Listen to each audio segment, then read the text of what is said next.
What's going on, YouTube? Welcome back to another Heart Over Height episode. Today's episode, we're going to be talking about all about the blockbuster trade. Just went down. I was sitting at my sister's house chatting with them, and then I see reports Knicks acquire Mikal Bridges from the Nets. Now, this brings all the Villanova boys back together. So if you do enjoy this content, do me a huge favor, smash the like button, subscribe to the YouTube channel, and comment down below on how you feel about this trade. I mean, it's a lot in this deal. We're going to break it all down and talk about both rosters. So with that being said, let's get right into it. So Mikal Bridges goes to the Knicks for a monster trade package. This includes 4 unprotected first-round picks in 2025, 2027, 2029, 2031. Then they get a protected 2025 first-round pick from the Bucks. Then an unprotected first-round pick swap and a 2025 second-round pick. On top of that, just to make money match, they get Bojan Bogdanovic, which later on could be an asset that they just flip towards the deadline or so, or it could be a possible buyout. First initial thoughts is, wow, the Knicks really did a number here. Of course, they gave up a lot. You know, you looked at 5 first-round picks. I mean, Rudy Gobert got a value of that as well, and it just is a lot for sure. You know, you're kind of throwing away your future for the present. Now, if it all works out, then of course championship or bust in this scenario kind of thing. Now, when we're looking at this roster and we have the Nova boys, you know, you got Brunson, DiVincenzo, Mikal Bridges, Josh Hart. Interesting pieces here is a guy like Julius Randle that we don't know what his future looks like here in New York. Same thing, Isaiah Hartenstein. I'm hearing reports that they are struggling to get a deal done with Isaiah Hartenstein. Mitchell Robinson, I'm assuming he will be on the way out the door. I think that they're going to kind of retool this roster a lot to kind of get some more stretch bigs out there. So I think that's what kind of did a number to them, was they couldn't spread the floor a whole lot with their current offense and situation with Hartenstein and Mitchell Robinson obviously playing a lot with Julius Randle being out. And then they had to run a lot of small ball there too. So now you look at their roster is stacked defensively. They're working on a deal to try and get OG Anunoby back as well. So let's keep that in mind. He could play the 4, and they run Brunson, DiVincenzo, Bridges, Anunoby, and then, you know, whoever is at their 5. It's kind of a plug and play at that point. I could see them going out and trying to getting a stretch big. Now, who that is, that's a huge question mark. Whether they just go ahead and try and run Mitchell Robinson again, or try and package him to go get something else. Who knows? Now, I like this a lot for them because they recognize that they were a piece or two away from being champions, you know, from making a deep playoff run. They obviously played tough in this year's, playoffs and everything, but then they ran into squads like Boston. And when you look at Boston and the current championship that they just ran, their big, the entire reason that they won that championship was they just had the better team overall. Now, individual players, like against the Mavericks, you could say that Luka was the best player, of course, in the series. Kyrie, fantastic player overall. Now, in the series, didn't really perform as well as we've seen, but then you look at the Knicks were looking to make a move to try and make them better as a team. The team chemistry is already there with 4 Villanova boys. Then you look at, they just need to find, you know, Anunoby fits perfectly in this roster, and then they just need a center, and then they're set.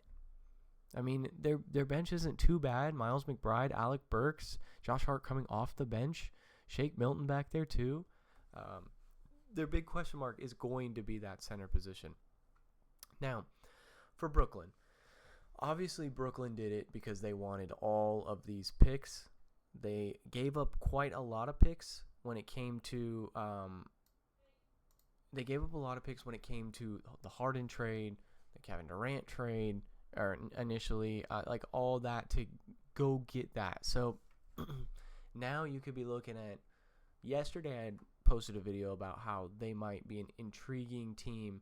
I think that they're going the opposite route. They're finally just deciding to blow it all up. And since Mikal Bridges is on the way out, I'm assuming we're looking at this roster now. A guy like Cam Johnson could go get you something. Cam Thomas could go get you something.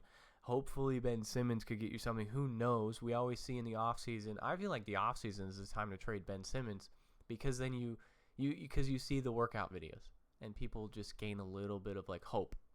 And so maybe you trade for him, and then Dorian Finney-Smith is a championship player caliber that could be on a roster.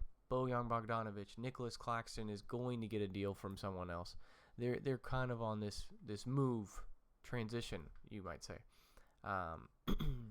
So with this signing, or with this trade of Mikal Bridges, the Nets are definitely looking to blow it all up. You could definitely say that. I don't know if a lot of these players will be here, because I think a lot of them have value on other teams. And right now you're just looking to get young talent. So you could go talk to a team like Houston, who has Jalen Green. You could go talk to Miami possibly about, Nikola Jovic, seeing what his situation is if they're trying to win now. You go to those teams that are trying to win now and you say, hey, I've got these role players for you. I've got Dennis Schroeder. Do you have can we attach one of our picks? You give us Jalen Green. We have Cam Thomas. You need bench depth? Cam Thomas is a perfect seventh man off the bench. You look at someone like Peyton Pritchard and what he did for the Celtics. The few spot minutes that he played here and there were very valuable for them, of course. Cam Thomas kind of fits that role very well. You look at someone like Dorian Finney-Smith, stretch 3-and-D kind of guy that fits perfect on a team like the Lakers, who have a pick in this year's draft. A team like Dallas, who's looking for more scoring. Now, of course, Dorian Finney-Smith isn't really the greatest scorer, but he's a stretch, 3-and-D kind of guy. And the Celtics abused Luka defensively. We blew right past him every time. So having someone like a Dorian Finney-Smith, who's already comfortable with playing with someone like Luka, that kind of gives some interesting insight as to what the future might hold for Brooklyn itself. And that's exactly, if I was the GM of Brooklyn right now, I'm going and calling up every single organization and saying, you are a championship contending team? Those that are. I'm not calling up Detroit. I'm not calling up Charlotte. I will call teams, though, that are looking to win now. I'm calling the Knicks and making a trade like Mikal Bridges. You go get your assets. The market is extremely high for players right now. You go and get your assets while you can. You go get your plethora of picks, and you do the crappy rebuild no one wants to do. But you look at the Thunder situation when they did their entire rebuild and they scratched everything.